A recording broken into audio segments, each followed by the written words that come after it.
So I know that I've never made a video before. I've always wanted to start a channel.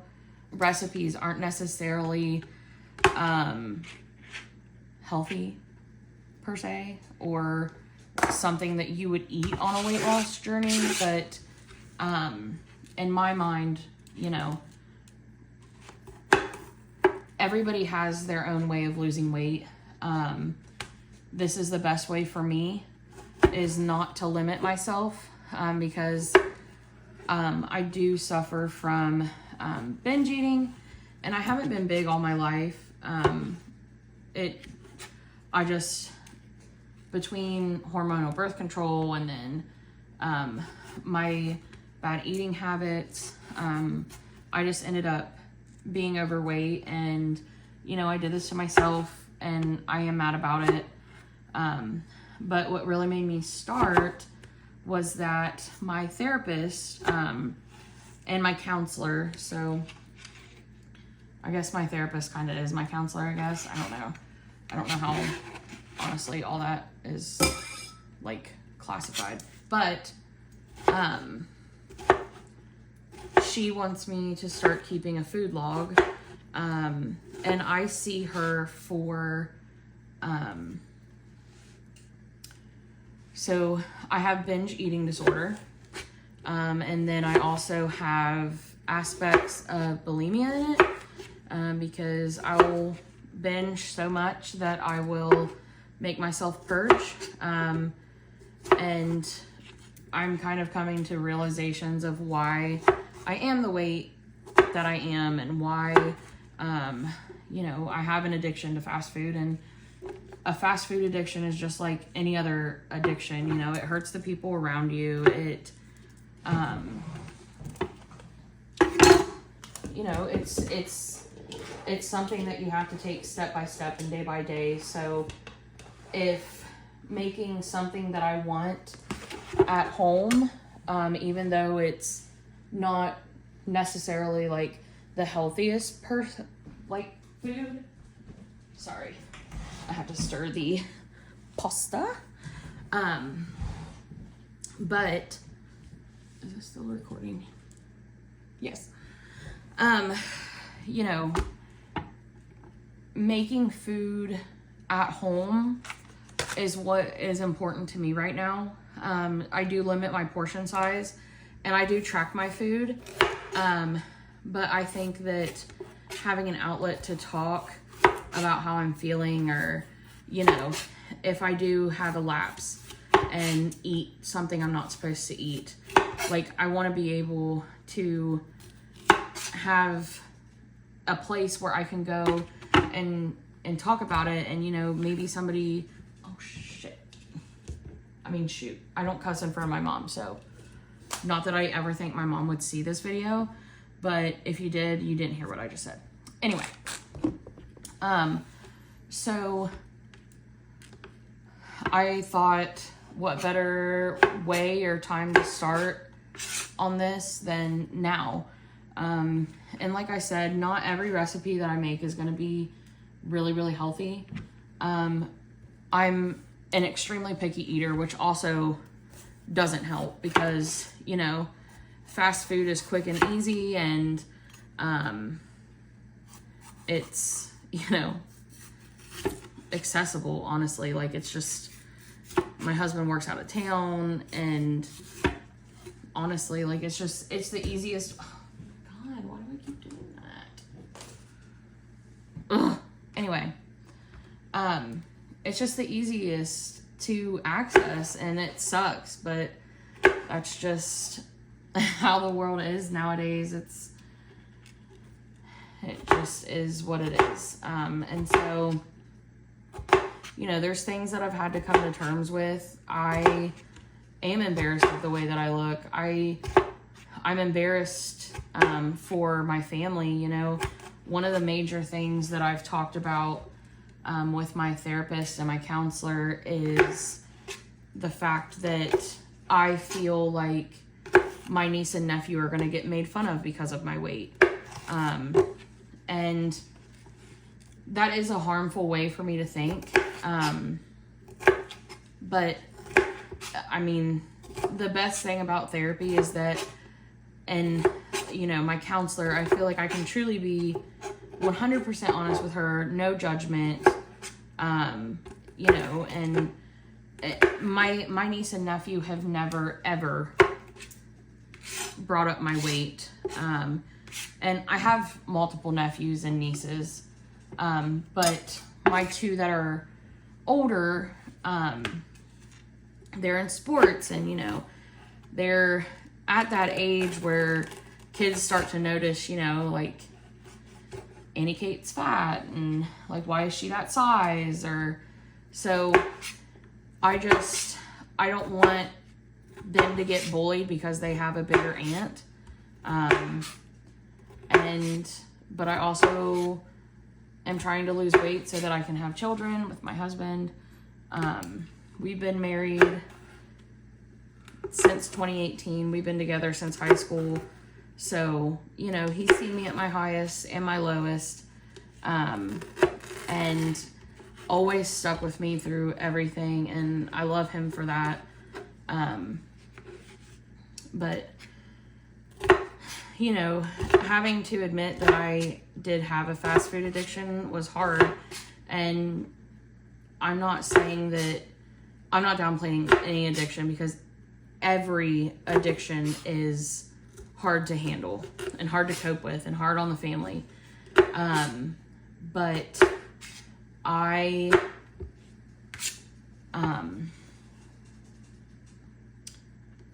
like, there's no real resources for somebody addicted to fast food. Like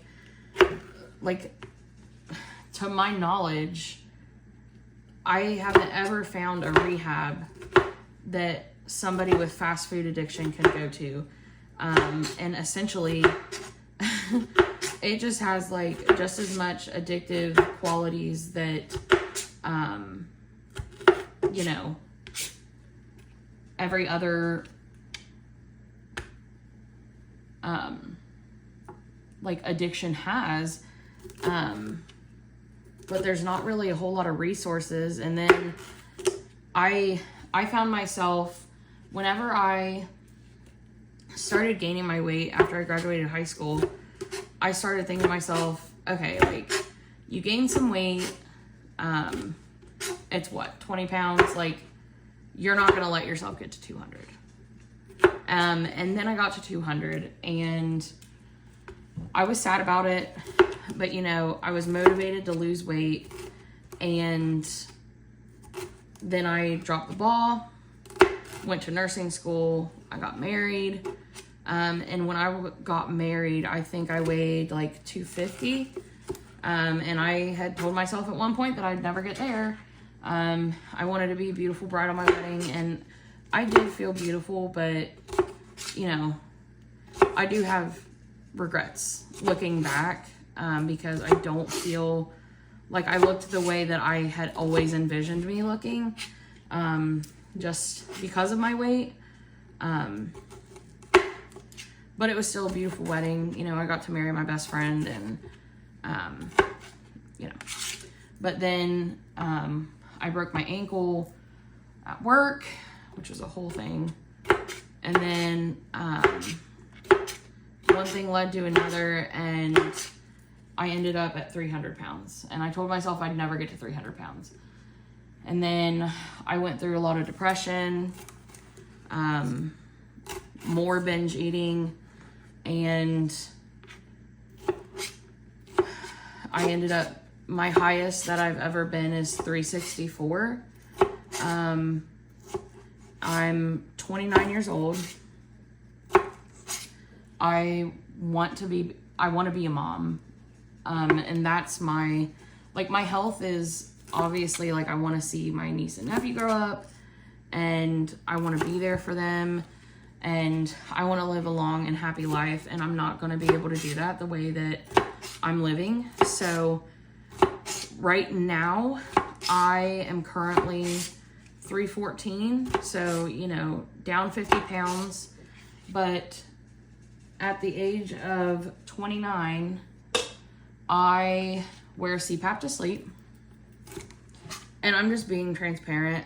You know, I've already been embarrassed. Nobody, like, there's nothing that anybody can say that makes me feel more embarrassed than I already am to have to use these things. But I eventually had to get to a point where I was like, you know, nothing is ever going to get better if I don't try. So if wearing this CPAP machine helps me, if getting on Ozempic because I actually qualify as a type 2 diabetic helps me, if, you know, taking this medication helps me in taking steps to lose weight, then I'm going to do that because I want to be a mom. I want to be the best aunt to my niece and nephews, and I don't want anything holding me back. And I've let my fast food addiction, my binge eating, and, you know, even my purging tendencies take control of my life. And I just recently, like, especially whenever I hit like the 50-pound mark, I just got really motivated to lose the weight. And so that's what I'm doing. Like, you know, it's one day at a time. I'm not perfect. I have lapses sometimes. I've just come to a point where I'm tired of looking the way that I look. I'm tired of feeling the way that I feel. And losing 50 pounds has really motivated me to just really hit it head on. And it was actually her idea for me to keep track of like what I'm eating, which has been really helpful. But I wasn't really motivated until I hit like that 50-pound mark, and I realized that I can do this. And it motivated me. I started being more active. And my goal right now is to lose weight, is to get healthy, is to be more active. And obviously, you know, I want to be a healthy weight. I want to get off all of these meds that I'm on. My goal is long term to be back in the 100-pound range. Get my monthly cycles back on track.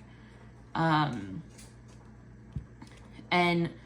just not eat fast food. I regret it instantly as soon as I eat it, but I mean, everybody has part of an addiction that they instantly regret. I've just gotten comfortable with admitting that I have binge eating and bulimia, but because people don't know what you're going through unless you tell them. People don't know what it's like to walk in your shoes unless you show them. A lot of people have it, and we're just ashamed to talk about it because, you know, it's embarrassing. It just is. And it is what it is. And, you know, people can look at me with the weight that I have on, but I'm still an amazing person. Kind of got off into a tangent. So I apologize. I'm not what my addiction is. Smelling this cucumber makes me think of whenever my grandma says that if you smell a cucumber and there's no cucumbers around, then it's probably a copperhead. Anyway, I'm gonna finish this pasta salad and then I will be back whenever it is done. So that's it for the recipe video, and I guess kind of why I'm starting this journey and this channel session. But I'm going to clean up, and then my husband should be home in about an hour. So I will see you guys tomorrow whenever I start my what I eat in the day. Bye.